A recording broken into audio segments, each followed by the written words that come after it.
Hi, welcome back to my decorating series. We're going to go inside to the 10th floor for an atelier, which I had to Google because I had heard the word before and wasn't quite sure what it meant, and apparently it is French for workshop. So I decided to use a fancy word. This was one of those rooms I was really looking forward to getting back to after I had initially taken down my craft room, which was the only real decorated room I had before I started this whole series. And I knew that that one room would end up getting split into 4 different rooms. Actually, this is where I'm visiting those 2 of the original rooms that came out of it because I didn't really want to repeat the look. And I'm just checking on the floors because I really wanted to make sure I was using some of the floors that I had thought about using in those other spaces so I could kind of spread the love around, because there a lot of these tile floors, I really like them, and I wanted to make sure that I wasn't just using the same ones over and over again. Not that I'm worried about repeating, but just because I wanted to make sure that I got to use the one I'm using here at least once in the spaces that came out of that craft room. So I already have a craft room and a painting studio. So then I knew I wanted a workshop, or atelier if we're feeling fancy, and the next room that's coming out next week. So I was kind of nervous because I feel like I'd overhyped it in my head, but you know, sometimes you just got to go with it and see how it falls out. And I didn't enjoy putting this one together as much as I did the craft room or the painting studio, but I still did enjoy it because the original craft room was kind of anything that could have been crafted or made or art or whatever. And by splitting that room into 4, this one felt kind of the most different from how I create stuff in real life. I am not a woodworker, and this room really is focused more on wood in the end. But I start out by putting a ton of objects in here because I wasn't sure exactly what I wanted to do. And as I scroll through, I scroll through every single category, I think. Maybe not there's one like utility or I can't remember. There's one that's really big. I think that might be the only one I didn't actually look through in totality, I guess. But every other list, including beds, I looked through because I really didn't want to miss anything that could fit this space. So when I start out, I'm starting out by also putting in like pottery and stuff. But I actually take all of that pottery out later because I do have an idea for an outdoor space. And because there's so many options that I start out looking at in this room, I really had to drill down to what I wanted this room to be in the end, because I also make sure to put a workbench in this room. Because if I do come up here for resources, I want to be able to craft things as necessary. So it does have to have some level of functionality in the end. So right now I'm still in the put everything down. I actually haven't even decided on a wall yet because I wasn't sure exactly what I would end up putting in here. Like there were things I knew, like the workbench I knew, some of the crafted objects I knew, but there was a lot of stuff that I didn't know for sure until I started making sure I went through all of the lists. And I wanted to kind of put it all down and then look around the space and see which wall kind of looked the best behind it. And so that's why this room is just getting packed with stuff. I try out like a lot of tables and stuff like that. That I just decided that I'm not going to do pottery in here because I was running into so much wood type stuff that I was like, you can't include every kind of workshop thing in this space. So, and even now it's still way more packed than it needs to be because I'm not even thinking about the functionality of it later.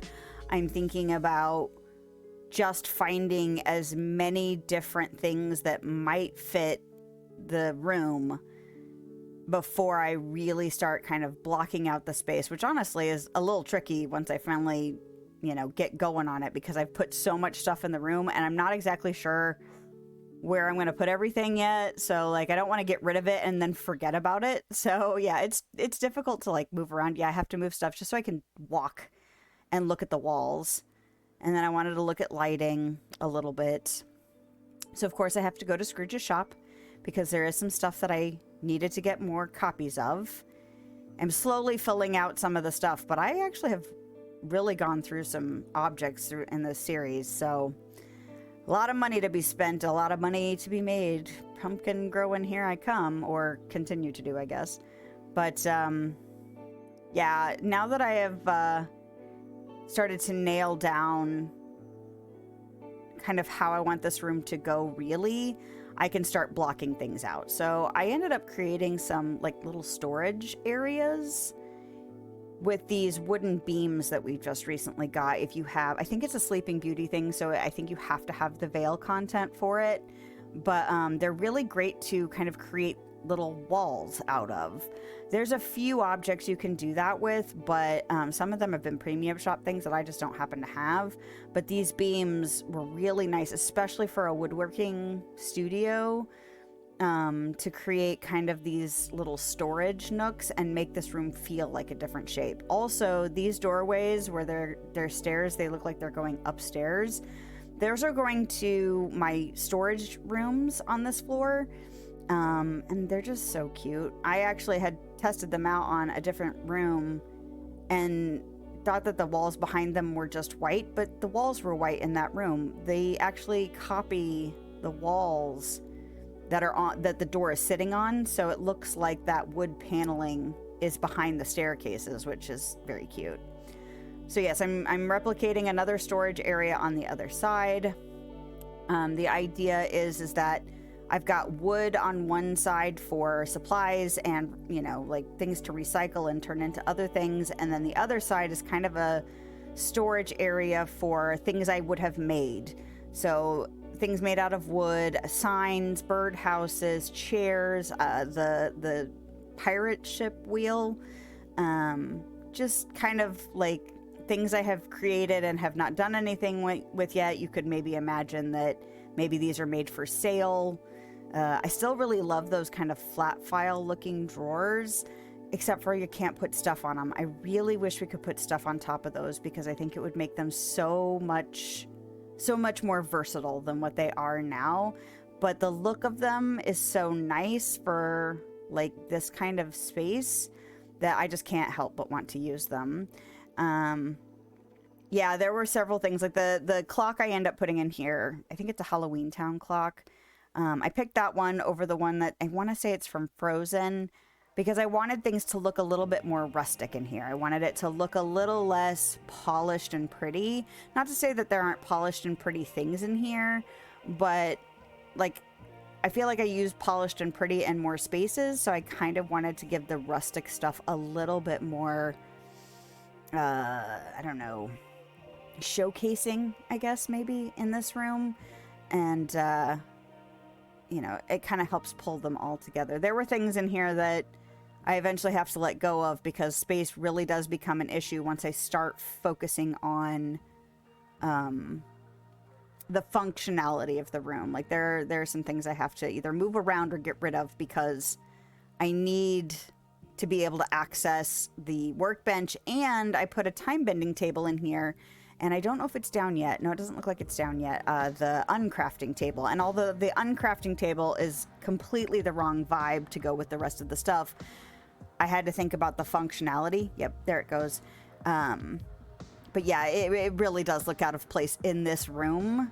But, you know, that's the price we pay for wanting rooms to actually be functional and not just decorated. So I'll take it and it'll be okay. And we're quirky here, so, you know, we can have, like, some odd stuff here and there, and it'll be totally fine. But I liked putting, like, a little kind of resting spot, and I used one of the chairs that looks like it could have been made in this space. But also it has a little cushion in it, so it's kind of a unique little wooden chair. And what is over there? A little radio sink. You know, I put the little broom in here because, of course, if you're working with wood, you're going to get dusty and need to clean up. So I thought that was good. I actually I don't even think I put rugs in here. Maybe by the little kind of resting spot with like microwave, the Monsters Inc. coffee maker. There's a fridge over there with Post-its on it. Looks kind of rugged. You know, I think I put a little carpet over there just because that would be the only kind of cozy spot in the room. And then I was really struggling with what to put on the blank walls near the storage areas. So I hung a couple lights, but I was really trying not to make it too pretty in here.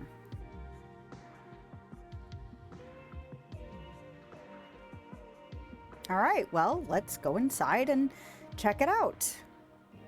Starting the 10th floor today.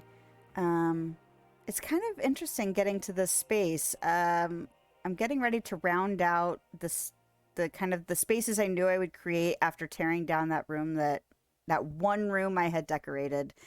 And it's a mixed bag. It's kind of bittersweet being close to being done with it, but also nice knowing that, you know, that thing I did over, oh my gosh, that was 8 months ago now, because I did that right at the beginning of the year, right before I started this series in January, and it's August now, so yeah, it's kind of fun. I think the only thing I'm really not completely sold on are the lights in front of the door, but I love this little nook.